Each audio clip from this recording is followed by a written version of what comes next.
Okay, this is the first hour of Physics 1C, 1B for September 22nd, section 1677 or something like that. All right, so tonight what we're going to be talking about is temperature, thermal equilibrium, and thermal expansion. If we have a little bit of time at the end, we will talk about calorimetry. I don't think we will.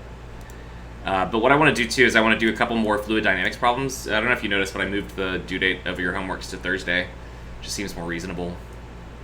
So you have a little more time on that. And I had a couple problems more that I wanted to do on fluid dynamics. So let us do that. Just as a kind of refresher, these are all problems that we can use Bernoulli's equation to solve, along with the continuity equation. So let's get to talking about this first one here. So what we have is a question about water pressure in a house. All right, so it says water enters a house through a pipe with an inside diameter of 2 centimeters. That's down here. The water goes along this blue line. It goes down here into a hot water heater. Then there's a hot water line that comes up here. I don't think any of the questions in this problem were about that. But anyway, so the water comes in here. It has a 2 centimeter pipe right here. It climbs upwards through the pipe, 5 meters above, to a bathroom that's up here. And you can see the bathroom has like a shower, it has a toilet, it has a sink, all with different connections. And it tells us that the water enters through a pipe with an inside diameter of 2 cm. So this is going to be, we'll call it diameter 1 is equal to 2 centimeters. With an absolute pressure of 4 times 10 to the 5th pascals. So that'll be P1. The pressure of the water coming in here is 4 times 10 to the 5th pascals. That's about 4 times atmospheric pressure. About a 1 centimeter diameter pipe leads to the second floor bathroom 5 meters above. So the pipe here is 1 centimeter. So I'm just going to write up here that the diameter of the second pipe is 1 cm. And it says that it's 5 meters above. So what I'm going to do is I'm going to call this point Y2 and say that it's 5 meters. And we'll call the height of the ground to be 0 meters. It's always good when you're doing Bernoulli problems to kind of like pick the two different points and write out all your variables. It says when the flow speed at the inlet pipe is 1.5 meters per second, find this flow speed, pressure, and volume flow rate in the bathroom. So they're telling us that the water flows in at the bottom with a velocity that's 1.5 meters per second. And what we want to calculate up here is, put this a different color, what is the velocity of the water in the pipe at the top, and what is the pressure in the water at the pipe at the top. Those are two things we want to do. So how do we do that?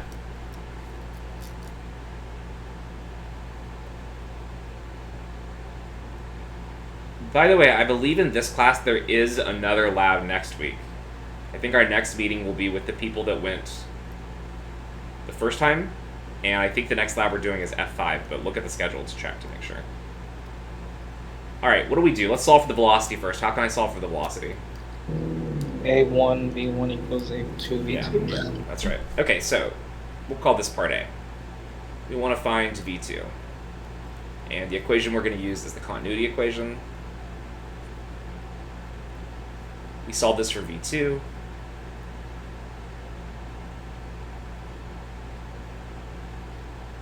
In order to find our cross-sectional areas, we're going to use the diameters. If we know the diameter, we can find the cross-sectional area.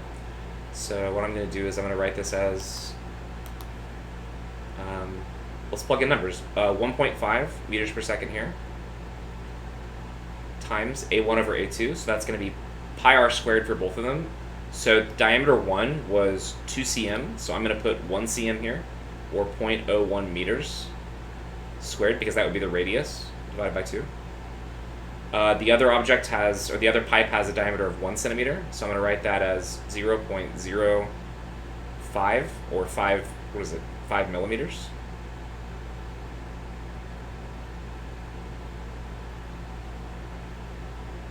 Okay. And then we're going to square that. Is that right? 1 centimeter is 0.01 meters, yeah. And yeah, that looks right. And then we can calculate this, throw that in a calculator. The pi's cancel, This is basically 1 divided by 0.5, which is like 1 divided by a half, which is 2, and then it's squared. So you're going to get 2 squared, which is 4. This whole thing is going to give you 4. So 4 times 1.5 is 6.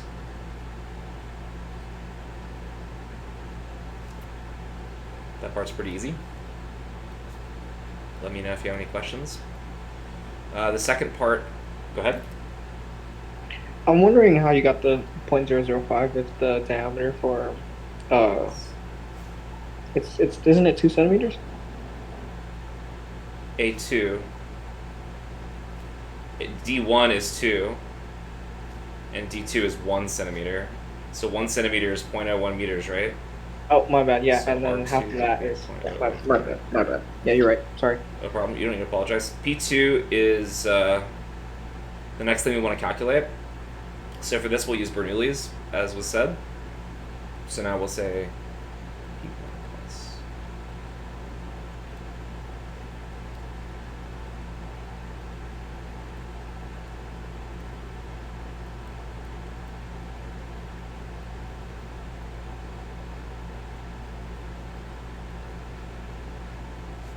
Okay.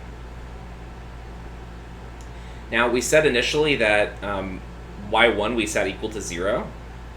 So this term is going to be 0. The rest of the terms will not be 0. We're trying to solve for P2, so let's isolate P2 in this equation. So we'll have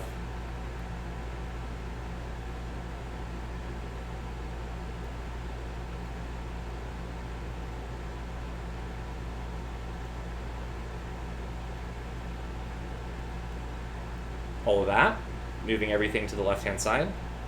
And if we plug the numbers in,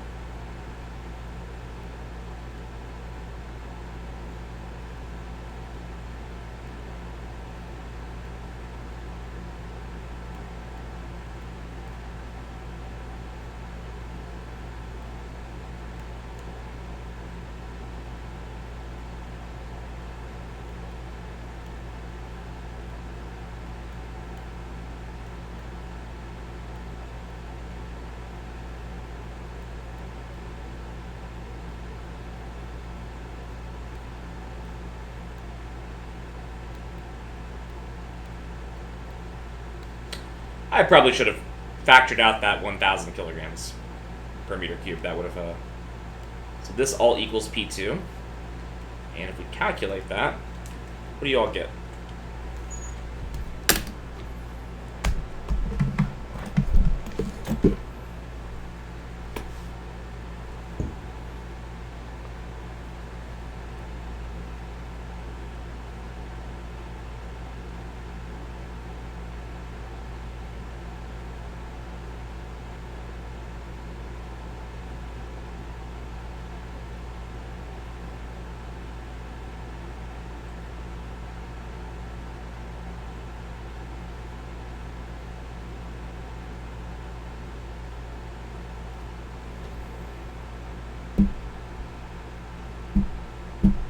I got an answer. Anyone else get an answer? It's okay if you're wrong, just, what'd you get? Because I could have made a mistake.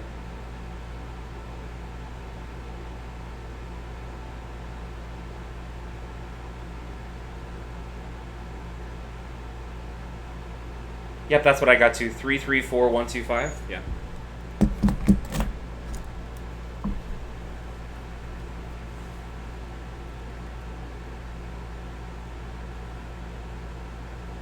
We'll just call it 334,000. How about that? Okay, so as you can see, the water pressure goes down, even though the speed of the water went up, and the water had to rise some height up too, right? So that's part of why the pressure goes down. And because the water's going faster, right? You can see from this equation here, if you look at the way that it ends up working out, that the pressure would actually be smaller if V2 had been bigger, right? The pressure would have been even smaller. Like, for example, if D2 had been like, I don't know, like half a centimeter, then this figure right here would have turned into 16. 16 times 1.5 would be like 4 times 6, 24 meters per second. And if this was 24 for V2, so if the pipe was skinnier, then the pressure of the water would actually be lower, which is kind of It's a little bit counterintuitive, right? No, the 5 meters isn't square. Here? No, that's not square. It is really counterintuitive, right? But that just goes to show you that that's just like that's what Bernoulli's equation tells us, is that when the water moves faster, the pressure gets lower. That's what it tells us. So, you know, if you want to have really good water pressure in this bathroom, you need to have a combination of just the right size pipes combined with enough pressure at the bottom. You know, that's part of it, right? You start with this. The pressure at the bottom is a big part of this, right? So, anyone have any questions?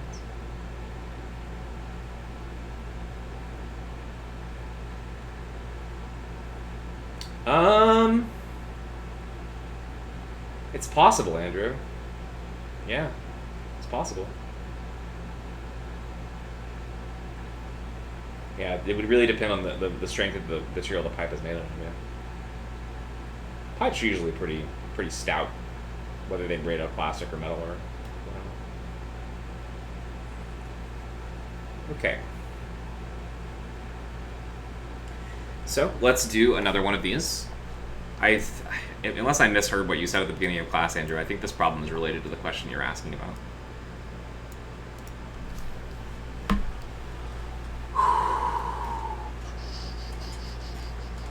Okay, the Venturi Meter.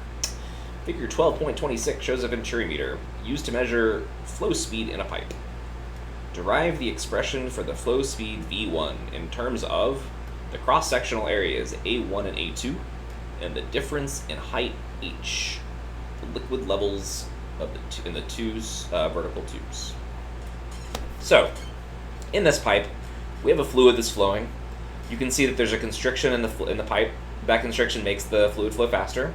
Because the fluid flows faster down here, that means that this little pipe right here is going to have a little bit less pressure, and it's going to kind of effectively, the external air pressure is going to push down on this, and it's going to make it lower. First thing to think about here is, what would the level of the pipe right here look like if the water was just sitting still?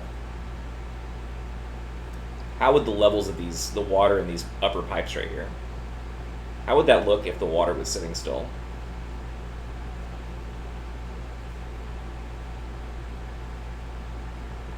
It'd be level, the same height. Yeah, exactly. So it's the motion of the fluid that makes this thing come down, just to be clear. All right. So our goal is to come up with an expression for V1. So that's kind of what we're looking for. What is V1? But because we don't have any numbers, we're going to be deriving this in terms of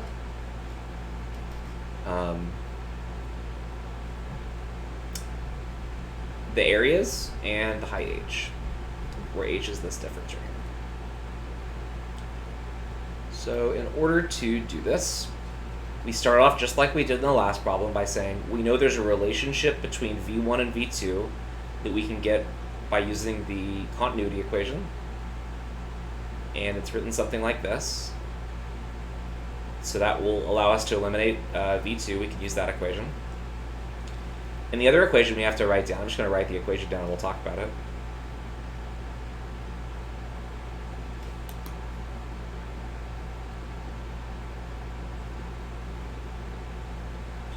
So Bernoulli's equation tells us we need to have these critical quantities, pressure, velocity, and elevation.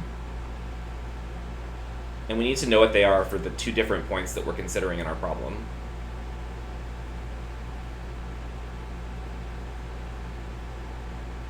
So the 2 points we're considering are labeled 1 and 2 here, right? And we can see in the picture that this is pressure 1, this is velocity 1. The pressure at this point is called pressure 2, and the pressure here is called velocity 2. So really the only question is, what is y1 going to be equal to, and what is y2 going to be equal to? What are we going to use for those in this problem?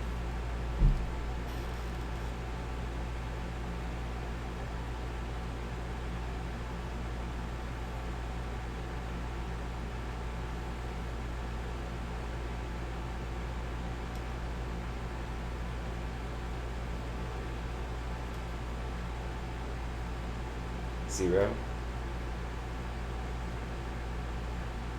Which one's going to be 0? Y1 or Y2?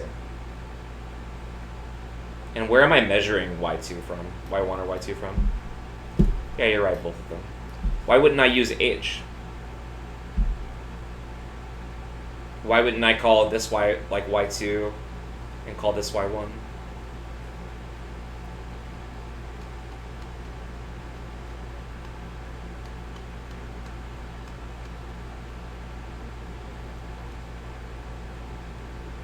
Why are we not using h here?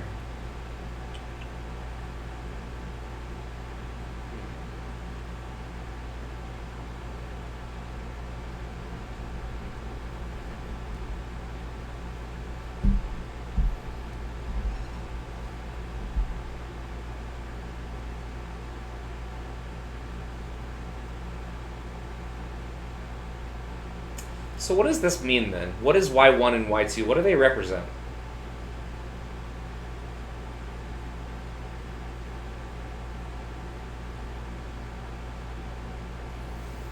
Because that's not where you're measuring the velocity area. Yeah, the pipe is flowing down here, right? And it's it's this point we're saying that the velocity is this. The velocity of the water in the pipe up here is 0, right? It's not going anywhere. It's just sitting there. So really what we have to do is we have to measure the elevation of the center of the pipe. So y1 is going to be right here, and y2 is also going to be right here. So that's what we're going to want to do. So that means that we can, if we picked y2, for example, to be equal to 0, and that's a choice, then automatically y1 would also be equal to 0 because both of the pipes have their same centers, like right here. Okay, so you all were right originally. I just wanted to dispel any type of confusion people might have had about that. Any questions about why you measured the y from here? I mean, I guess that's just the definition. That's just how you do it. All right, well, if we know those are 0, then we can cancel both of them out here, right? And we can rearrange our equation a little bit.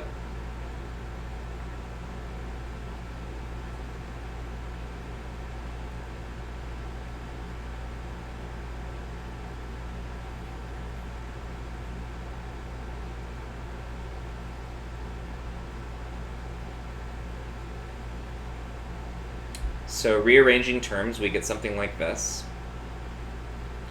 Plugging in for V2 and multiplying 2 over rho to this side from the 1/2 rho. V2 squared is going to be V1 A1 over A2 whole squared minus V1 squared. So just plugging in for V2.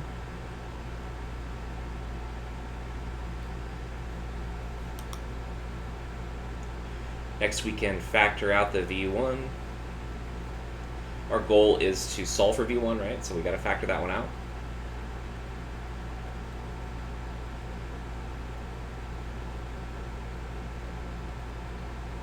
If I factor a V1 out of here, I'll get V1 squared on the outside. On the inside, we'll have A1 over A2 squared minus, we factor a V1 squared out of this term, you'll get a 1.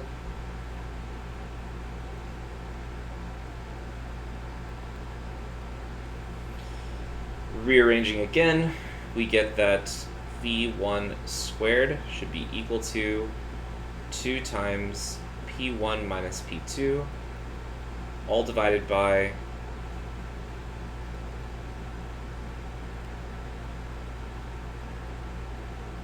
A1 over A2 squared, which should be a positive quantity because A1 is bigger than A2. Sorry, I mean that should be a number larger than 1 since A1 is bigger than A2. So when we subtract 1 from that, we're still going to have a positive number in the denominator. Numerator is going to be positive because we predict that pressure 2 is smaller than pressure 1, probably because of what's happening here. And then all we need to do is just square root both sides. So we can eliminate that square over there. And we get this as our answer. It'd be plus or minus, of course, we're going to take the positive root. So we're almost done. Now, this could look like the right answer, but there's something wrong. What's wrong with it? If you go back and read... Oh, did I get rid of the row? I'm sorry, the row is down here. Thank you so much. I'll put it in a different color. My bad. Yep, thank you. Yeah, there's a row down here. All right, so we're almost done, but there's something wrong. What is missing here? We go back and we read the problem, derive an expression, read what that says, and tell me what's wrong about this final answer right here.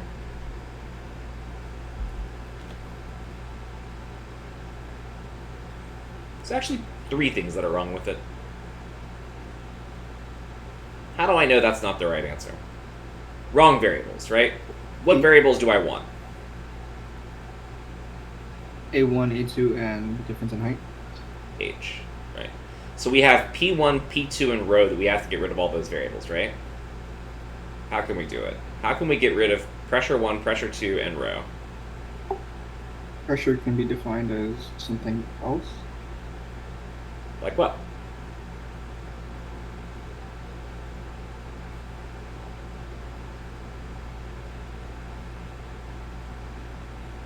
Force times area, okay. It's force over area, but... Alright. I don't know that we have a force we can put in here, though. That would kind of introduce a new variable. The difference in pressure is something. Okay, so you're saying P1 minus P2 has to be equal to something alone, by itself. What should it be equal to? Okay, Kate says we should use pressure is equal to pressure naught plus rho GH. Exactly. Exactly. So... How are we going to use that exactly? Do we want to say something like... Thinking of gauge pressure? Sure. So it seems to me that if we have this equation that tells us that the pressure at any point in a fluid is equal to the pressure at the top plus rho times G times H, then how exactly do we use this equation? Well, we know there's some kind of difference in pressure and it's going to be equal to rho GH, right? And if we look, for example, at this piece right here,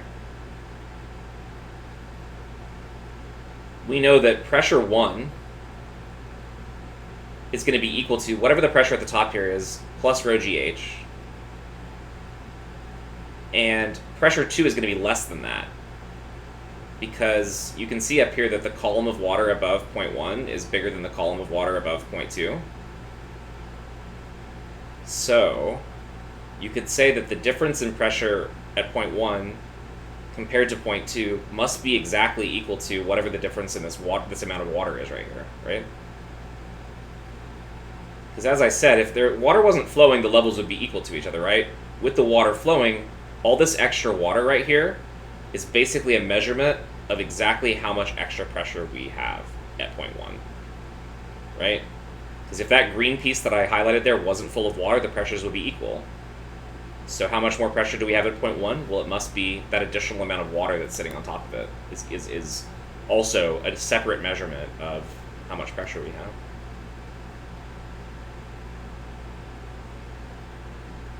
Right? Okay, we're going to come back and talk about this in just a second, but how do you all feel about this expression here? Does that make sense? Makes sense. All right, well, if we plug that in, I think you'll see that everything will work out just well. So plugging that in, we get 2 rho GH divided by rho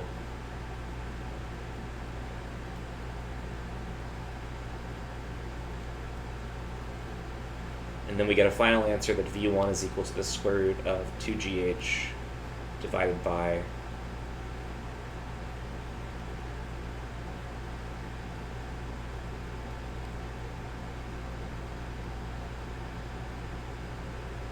all right, there we go.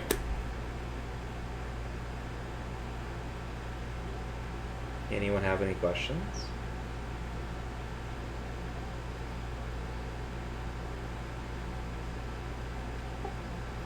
So just to clarify, the main question was just basically derive an equation for V1 that only has G, H, and both areas. Right.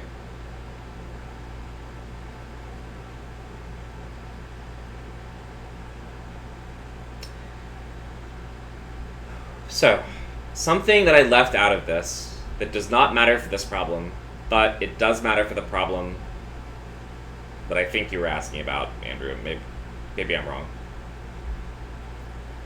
technically, there's something that I didn't say. There is something here, right?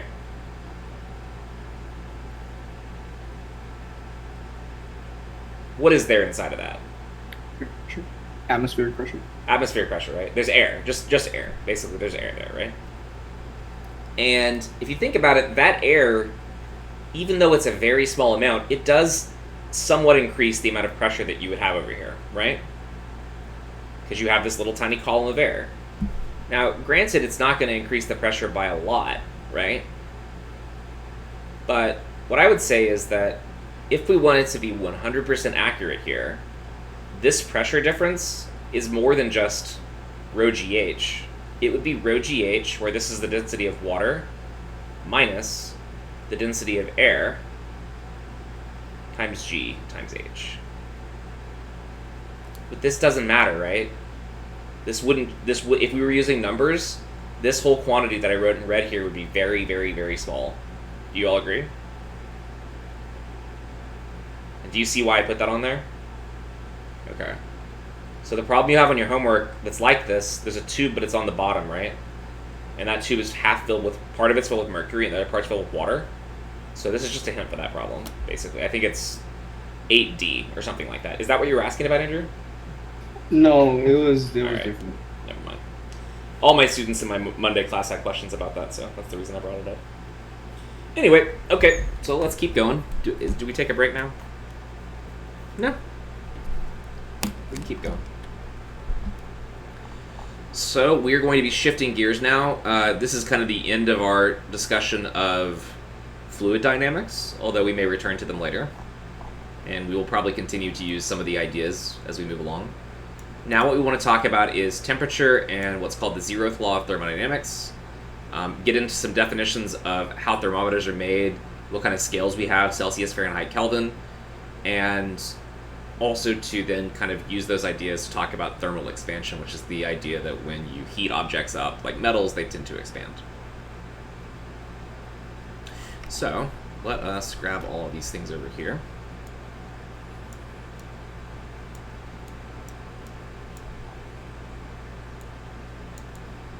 Just those.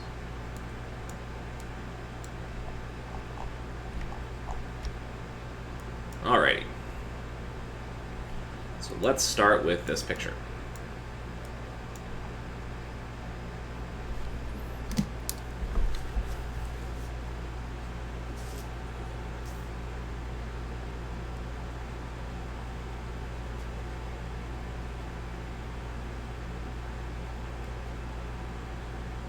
I need to close my windows. Give me a second. Oh no, it's closed. Let me turn the light on.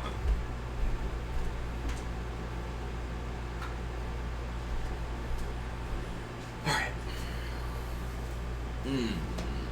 Okay. Alright, thermal equilibrium. Let's talk about what we mean by that.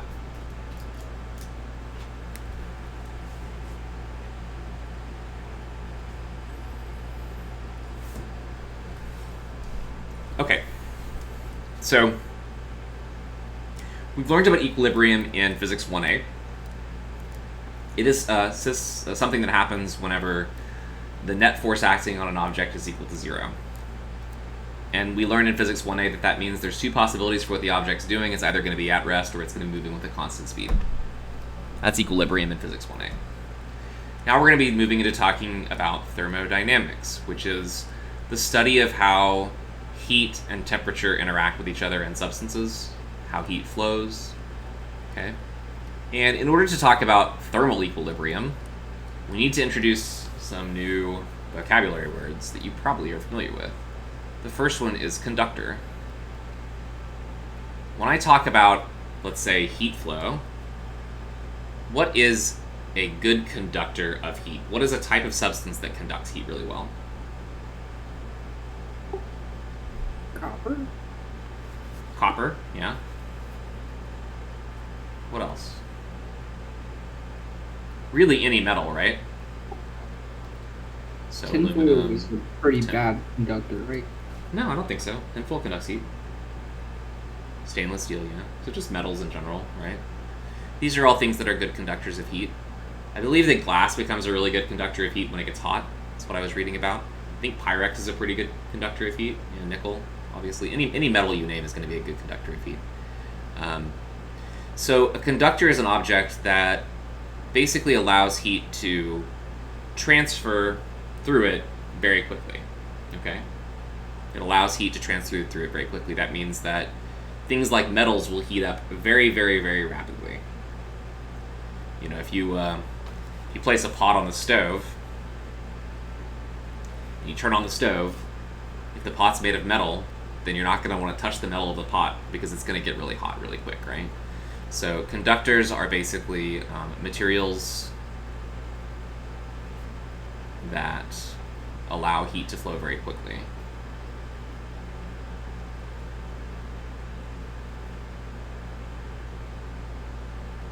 And the thing that actually allows the heat to flow are what are called conduction electrons, actually. So things that are really good at conducting heat are also generally really good at conducting electricity, because the electrons are the things that move around for electricity, and it's also the things that move around to conduct heat. Okay, so the other type of substance is an insulator. An insulator is just basically the opposite. It's a material that it does conduct heat, but just not nearly as quickly.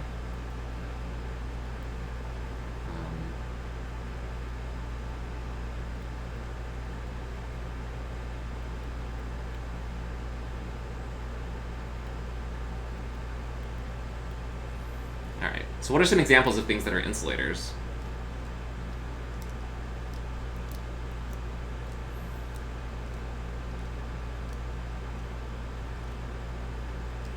Coolers, yeah, like a cooler.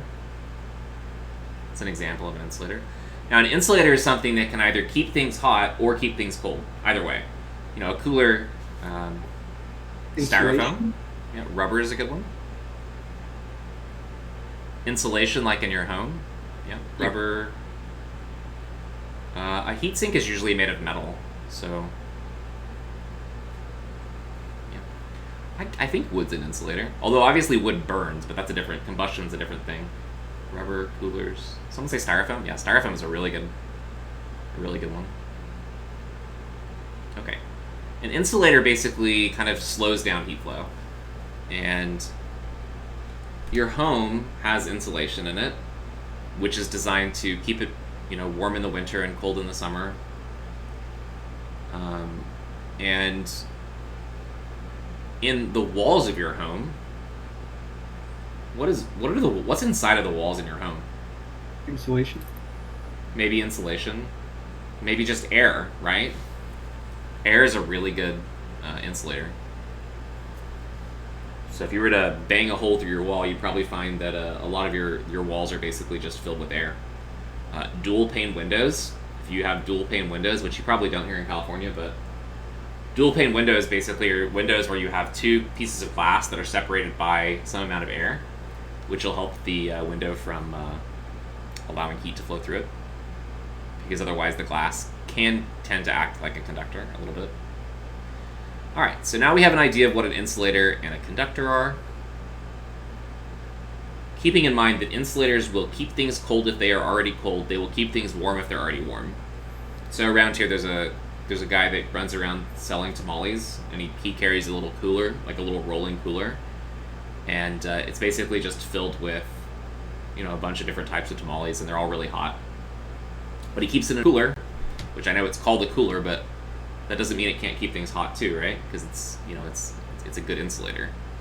So yeah. Same thing is true of things like thermoses. A thermos is really good at keeping beverages hot and also good at keeping beverages cold, because the whole idea of insulation is that just you slow down the heat flow. It doesn't stop heat flow. I don't think there's anything that's a perfect insulator. The vacuum of space, would that be a perfect insulator? Maybe. I don't know about that though. Okay, so I think it's impossible to have a perfect insulator. There's no way to completely stop heat flow. As long as you have some kind of material, there's always going to be some kind of a heat flow. All right, so thermal equilibrium. Let's talk about that. So here's a little picture to describe how thermal equilibrium works. So what we have here are three systems, A, B, and C. In picture A, these systems have these little blocks that are separating them. Between A and C, there is a conductor. Between B and C, there is a conductor. But between A and B, there is an insulator. So A is connected to C, B is connected to C. Okay? Now, what do we mean by thermal equilibrium? Well, let's say that each of these objects started with a different temperature. So let's say that this object over here started with a temperature of 30 degrees Celsius. And let's say this object over here started with a temperature of 20 degrees Celsius. And let's say that this object right here initially started with a temperature that was maybe higher. Let's say 50 degrees Celsius, okay? So we have three objects, they have three different temperatures. Now, due to the conductors here,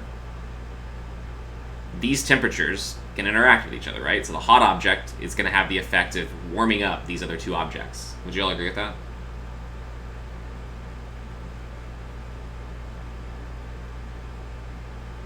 That a hot object is going to heat up the colder objects, right? Okay. And so after some time has elapsed, they may all have the same temperature. So this one now, after some time, may be at 40 degrees Celsius. This one's also at 40 degrees Celsius, and this one's also at 40 degrees Celsius. Okay. Now we can say that these systems are in equilibrium with each other. I'm kind of defining this in a roundabout way, but I think that's okay. So now what's going to happen is that now that they all have the same temperature, there's not going to be any heat flow anymore. Because they all have the same temperature. So there's nothing hot to warm up the other object, there's nothing cold to cool down this temperature. They all just have the same temperature, right? Okay. So when we talk about thermal equilibrium, this is what we mean, effectively. There's no longer going to be any heat flow here, right? And what we can say is, this is the Zeroth Law of Thermodynamics right here. If object C is initially in thermal equilibrium with both A and B, then A and B are also in thermal equilibrium with each other.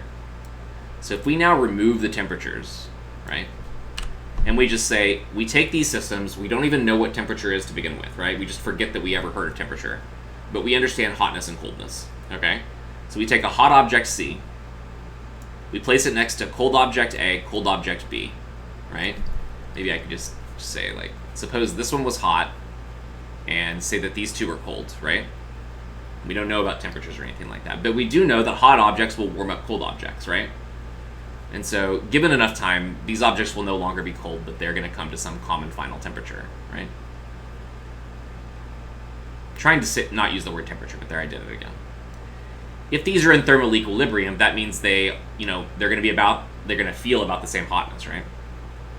And then if we remove the conductor between here, and we place the conductor right here, in between A and B, the claim is that there's no longer going to be any energy flow between A and B, because they were already made to be in equilibrium with C.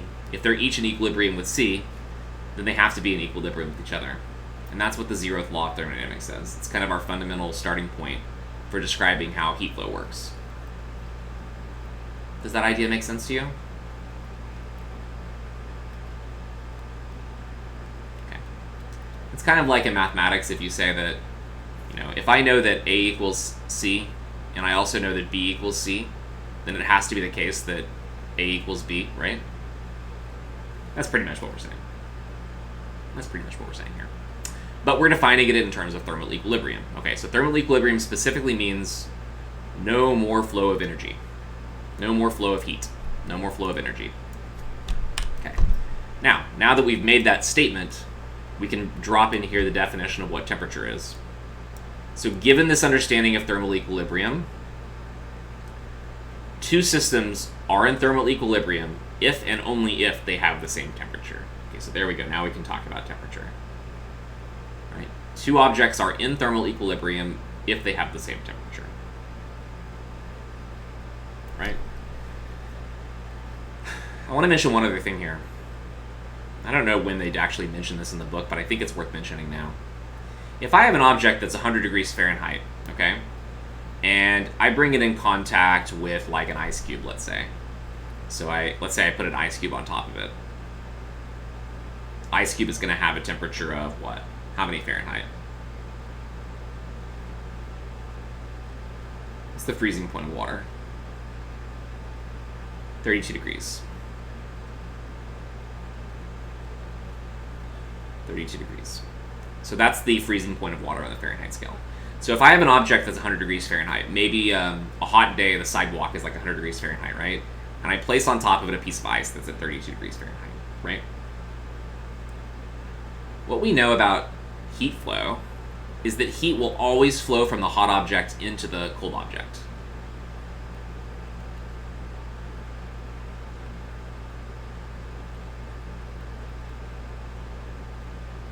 I believe later on I'll try to prove this to you, but this is a fundamental understanding that we know about the flow of heat, and I think it's worth just mentioning it to you now. It never goes in the other direction. It is impossible for a cold object to heat up a warm object. What I mean by that is, there's no way that the ice cube can cool down to like 30 degrees, causing the brick down here to heat up to 102 degrees. Does that seem like a reasonable statement to you? Have you ever had your hands warmed up by something that was colder than your hands? Of course you haven't, right? The only way to warm your hands up is to touch something that's warm or to like rub them together to create some friction, which will also produce some thermal interaction or thermal energy, which will warm your hands up, right? So heat always only flows from hot to cold, okay? Just important to get that out of the way. And given that statement, I'm also going to define what heat is, because I want to make sure that we're very clear about what we mean by the word heat in this class. Heat is the flow of, we'll call it thermal energy,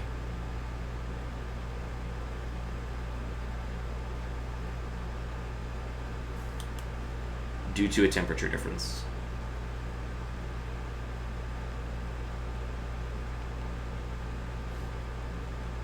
And I've been using this word heat over and over and over again, but the reason why I didn't define it yet was because it depends on the word temperature. And we have to define thermal equilibrium so we can define temperature so we can define heat.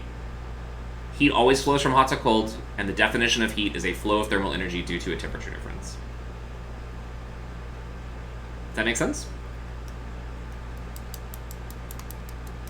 Do you have any questions?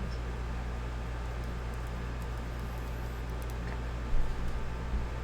All right, next thing we want to do is to talk about how we measure temperature, which is through thermometers.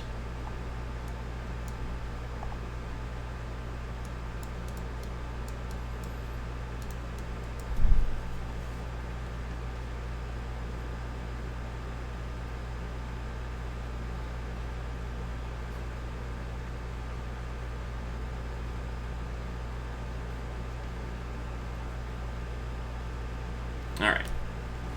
So when we measure temperature, we need something that'll aid us in that, and normally what we use are thermometers. The most common types of thermometers that you're going to see are going to be like long tubes that have a small capillary empty in the middle and some type of a substance placed inside that is able to expand and contract due to temperature changes. So let's say that I take a vessel, and in this vessel, let's say that I have ice water. So I have ice in here, right? A bunch of ice. So that means that we have ice water. Combination of ice and water. And I'm going to place inside of this a thermometer. My thermometer is going to be just kind of the standard shape of a thermometer, like that. Inside of these thermometers, there's usually a well down here of a fluid. Usually what they use nowadays is alcohol. In the past, and it's usually colored, it's like colored red, so you can see it. Because alcohol normally would be clear. But it's alcohol. They used to use mercury, but they figured out that mercury is like kind of poisonous, so they stopped doing that. So what you do is you put your thermometer in here. It's an enclosed piece of glass, and it has a capillary that allows this fluid, when it gets cold or hot, to expand or contract. And what you do is you put it in ice water, and let's say it's not marked to begin with, and you just come over here and you put a marking right there. And you mention that this mark is going to represent the freezing point of water, because ice water has to have the same temperature as ice, basically, right? which is 0 degrees Celsius, right? So you mark this off and you say that is 0 degrees Celsius, right? Then you take the same thermometer and you place it into a vessel of boiling water. So now we got boiling water.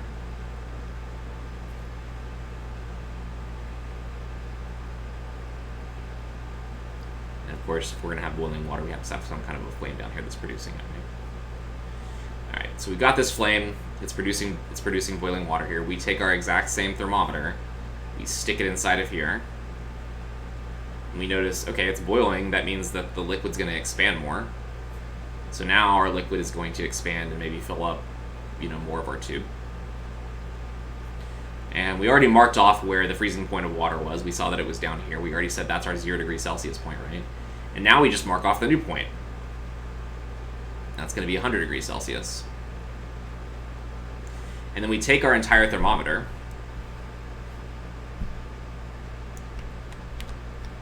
over here,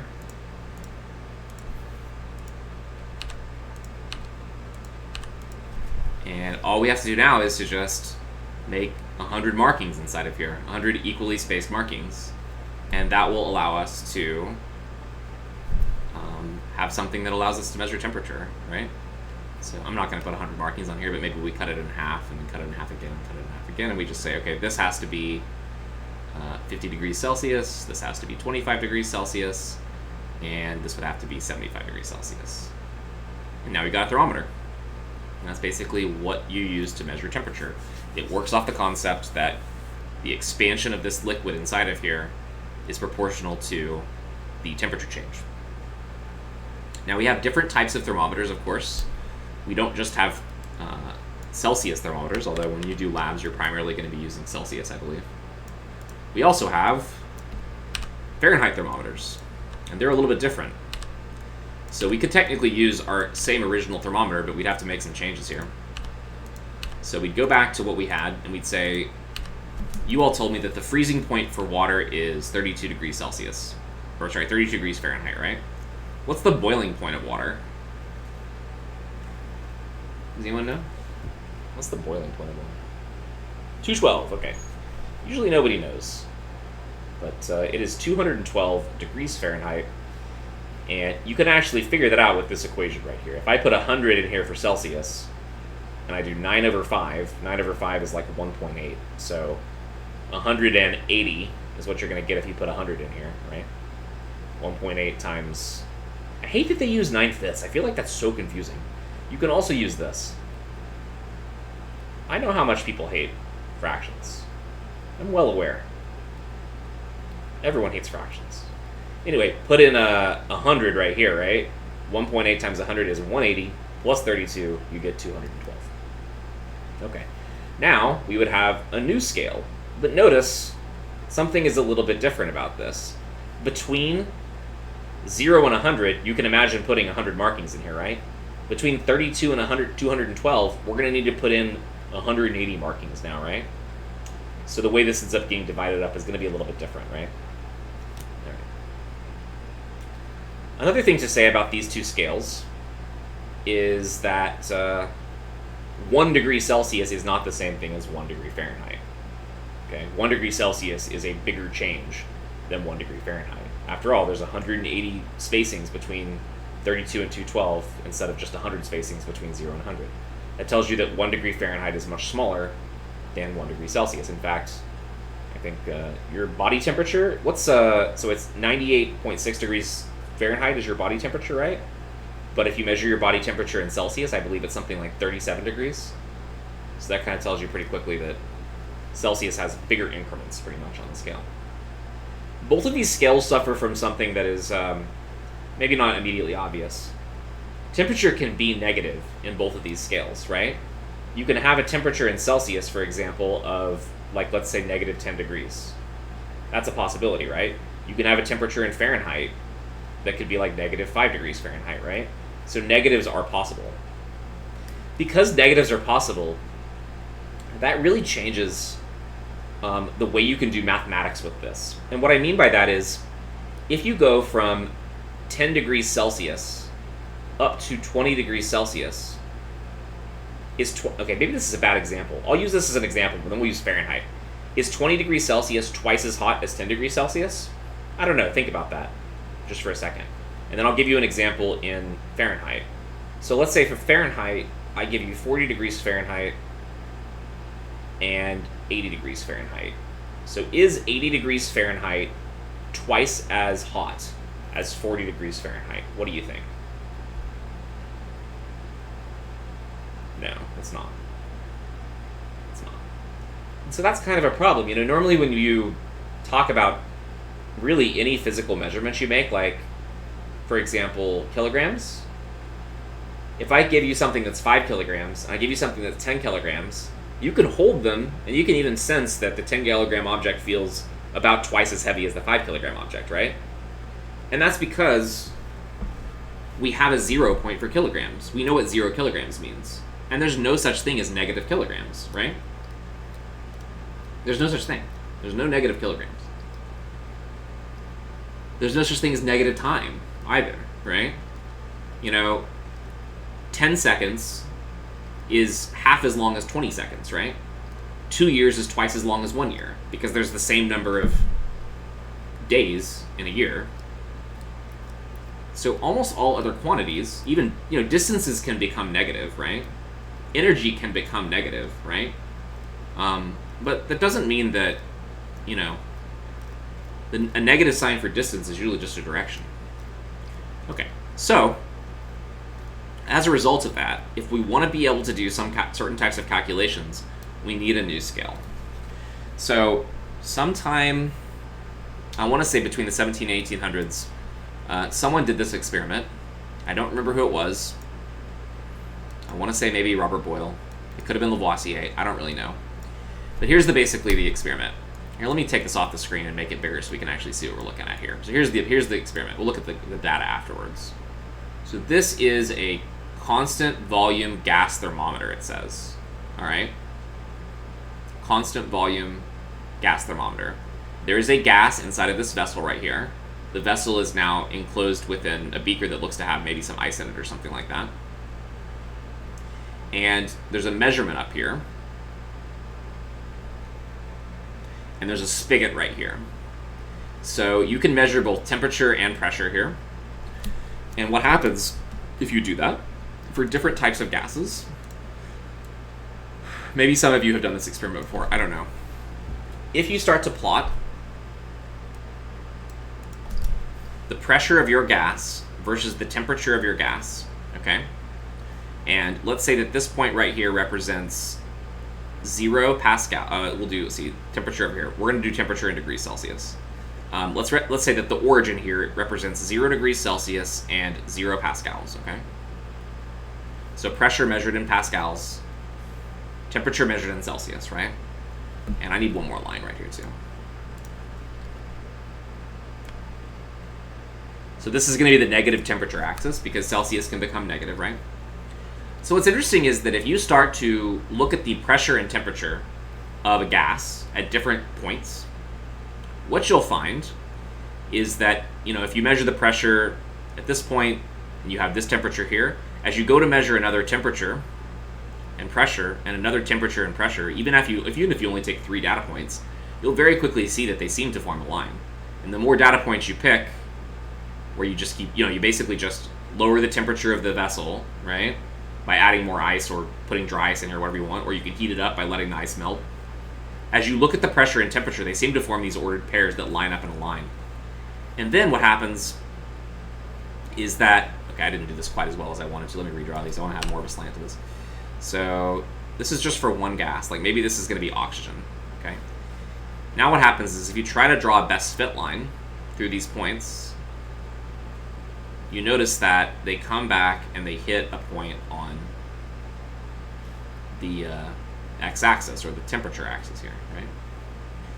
And then, interestingly enough, if you do it for a different gas, like maybe CO2, you'll find that CO2 won't have exactly the same kind of pressure and temperature profile, but that when you do your best fit line, you find that it turns out that it hits it at almost exactly the same spot. So maybe maybe these data points are CO2. I remember when I did this experiment 20 years ago when I was in college, I think we did 3 different gases. I think we did carbon dioxide, oxygen, and we did nitrogen. And you only had to take a few data points and it becomes really obvious what's going on. All of them seem to meet around the same point over here. Now, I didn't draw this to scale, and I'll show you the better picture over here in a second, but this is generally the idea. That when you look at the pressure and temperature for constant volume for a gas, and you try different gases, it seems that the relationship between pressure and temperature is a constant. There's a constant slope. And more than that, they all seem to meet at the exact same point back here. Now, what's the pressure along this line? Along the temperature axis here, what's the pressure equal to along this line? It's 0, right? So we know at this point over here, the pressure is equal to 0, right? At that special point right there. And, of course, because you can plot these things and you can graph them, what you'll find is that this point occurs at a temperature that's exactly equal to negative 273.15 degrees Celsius. Now, the fact that there's 0 pressure at that point tends to make scientists believe that that might be the lowest achievable temperature. And so we give it a name. We call this temperature absolute 0. The concept of absolute 0 is very simple with a lot of measurements. So to go back to mass, 0 kilograms, it's not that hard to imagine 0 kilograms, right? That's just the mass of nothing, right? It's not that hard to imagine, 0 meters. That's just like no distance, right? We believe that's possible, even though, maybe the universe is quantized and there's, some smallest possible length that exists. I don't know. Regardless, it's not that hard to imagine 0 meters. That would just be two objects that are right next to each other or something like that, right? It's not that hard to imagine 0 kilograms. I think it is hard to imagine 0 temperature, because why can't you just get colder, Why can't you just find some way to get colder? Well, it turns out that all experiments that we've ever attempted to find colder temperatures in this have always failed. And it turns out that it takes an immense amount of energy to actually cool an object even down to this temperature. And we've never actually really reached the temperature of absolute 0 in the laboratory. In fact, also, the temperature of outer space even is something like 3 degrees above this. So it is extremely difficult to reach this temperature. It takes a huge amount of energy, okay? So given that this is absolute 0, it makes sense to construct a new scale that we call the Kelvin scale. And for pretty much any calculation that you're going to do in this class, you'll always be safe if you use the Kelvin scale, okay? On the Kelvin scale, the way you find Kelvin temperature is you take the value of the temperature in Celsius, okay, and you just subtract 273.15. Well, I'm not going to put a unit here, but Kelvin, okay? So, in Kelvin temperature, the boiling point of water would be 100. Wait, do you add? I've confused myself. 0 degrees Celsius corresponds to... No, that's not right. How about that? That's right. It's plus. Okay, sorry. So temperature in Celsius plus 273. So if we put 100 degrees in here, if I want to know what the boiling point of water... it's going to have a temperature of 373.15 kelvins. If I plug in 0, the ice point of water, would be a temperature of 273.15 kelvins. Now the nice thing is that there's still 100 marks on the Kelvin scale between the ice point and this point. So that means that the differences on the scale are the same for Celsius and Kelvin. So the difference in temperature, like 1 Kelvin is the same as 1 degree Celsius in terms of a difference in temperature differences. So when you're talking about change in temperature, or delta T, you can use either one. All right. But then the nice thing about Kelvin temperature is that if I tell you that something is 100 Kelvin, and I tell you that it warms up to 300 Kelvin, this really is 3 times as hot as this. okay, because there's a relative 0 point that you can compare it to. So 300 Kelvin truly is 3 times hotter than 100 Kelvin. Okay, there's no degree Kelvin, by the way. It's just a capital K. Sorry, these kind of look like lowercase k's because I'm writing quickly. But yeah, we should have taken a break a while ago, so we'll take a break right now. All right, so I will leave this picture here for you. You can see it's much more beautiful than mine, but it picks up kind of all the kind of important ideas here. We'll take a break, and when I come back, we'll talk more about absolute zero, and we'll talk about linear expansion. So let's take a 10-minute break.